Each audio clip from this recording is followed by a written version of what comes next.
تو جملہ اسمیہ میں دو لفظ آئیں گے، ایک پہلا لفظ ہوگا، ایک دوسرا لفظ ہوگا۔ جو پہلا لفظ ہوگا اس جز کو مبتدا کہیں گے، اور دوسرا جو لفظ ہے، دوسرا جو جز ہے اسے خبر کہیں گے۔ تو آپ جملہ اسمیہ کے اندر دو جز، پہلے جز کو مبتدا اور دوسرے جز کو خبر۔ اب مبتدا کو مبتدا کیوں کہتے ہیں؟ آیات کرنے کے لیے آپ مبتدا کو سمجھ رہے ہیں، یہ مبتدا ابتدا سے بنا ہوا ہے۔ ابتدا کے معنی شروعات، ابتدا کے معنی شروعات، اور اس لفظ کے اندر، اس جملے کے اندر جو پہلا لفظ ہے وہ اس لفظ سے جملہ شروع ہو رہا ہے، شروع ہونے کی وجہ سے اسے مبتدا کہا جاتا ہے۔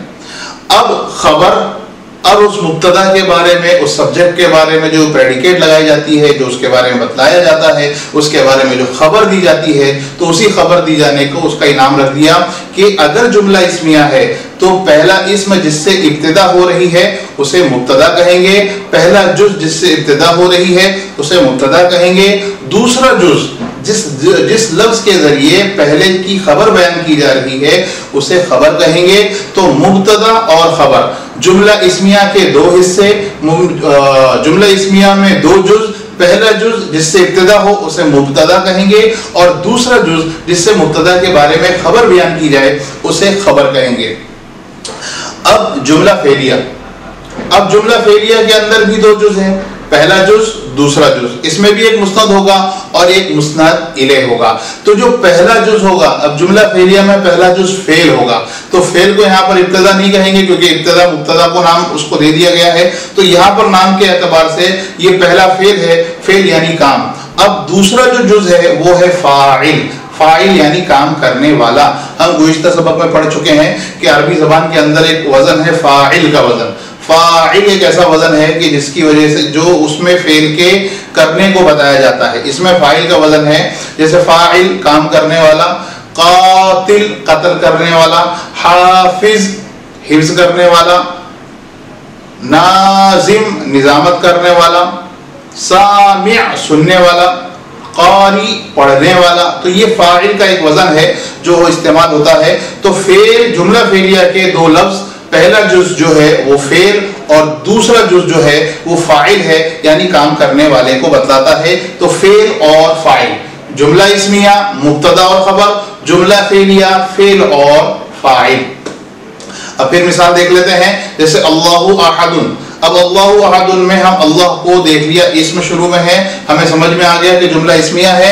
جیسے ہی جملہ اسمیہ سمجھ میں آیا، ہم اس کا نام رکھ دیں گے کہ اس جملے کے اندر اس کی حیثیت قرار دے دیں گے کہ اس جملے کے اندر جو لفظ اللہ ہے یہ مبتدا ہے اور لفظ احد جو ہے وہ خبر ہے۔ دوسری مثال اراد اللہ۔ اراد اللہ کو دیکھا ہم نے، دیکھتے ہی پہچان لیا کہ پہلا ارادہ فعل ہے تو جملہ فعلیہ ہوگا، تو اب ہم اس کو حیثیت دیں گے، نام دیں گے کہ پہلا لفظ فعل ہے اور اس کے بعد اللہ جو ہے وہ لفظ اللہ یہاں پر فاعل بن رہا ہے۔ اب جملہ ہے تو جملے کے لیے بنیادی طور پر دو چیزیں ہونا ضروری ہے۔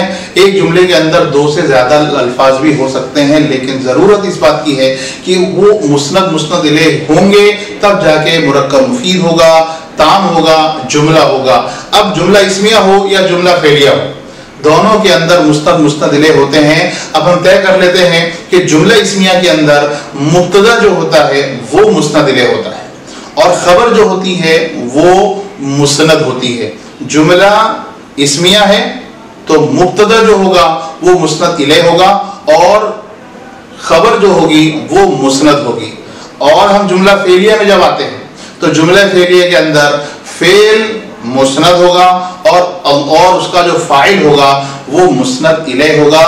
اور جب مسند الیہ ہم نے طے کر دیا، کسی بھی جملے میں مسند الیہ پہلے بھی آ سکتا ہے، مسند الیہ بعد میں بھی آ سکتا ہے، جیسے جملہ اسمیہ میں مسند الیہ پہلے آتا ہے اور جملہ فعلیہ میں مسند الیہ بعد میں آتا ہے۔ لیکن جب ہم اس کا ترجمہ کرتے ہیں تو ہمیشہ اردو میں مسند الیہ کا ترجمہ ہم پہلے کرتے ہیں، جیسے اللہ احد، اللہ ایک ہے۔ اللہ مسند الیہ مبتدا تھا، اس کا ترجمہ کیا اللہ ایک ہے۔ ہم نے ایک دوسرا ترجمہ اراد اللہ، اراد اللہ، اللہ بعد میں آ رہے ہیں، لفظ اللہ بعد میں آ رہا ہے لیکن ترجمہ پہلے کیونکہ وہ مسند الیہ ہے۔ اللہ اراد، اراد اللہ، اللہ نے ارادہ کیا، تو ہم مسند الیہ کا ترجمہ پہلے کریں گے، چاہے وہ عربی جملے میں شروع میں آئے کہ بعد میں آئے۔ تو اب یہ ہوا جملے کی جملہ اسمیہ اور جملہ فعلیہ۔ تو جملہ فعلیہ ہم اس سبق کو پڑھ لیتے ہیں۔ سبق نمبر 12، جملہ اسمیہ جملہ فعلیہ۔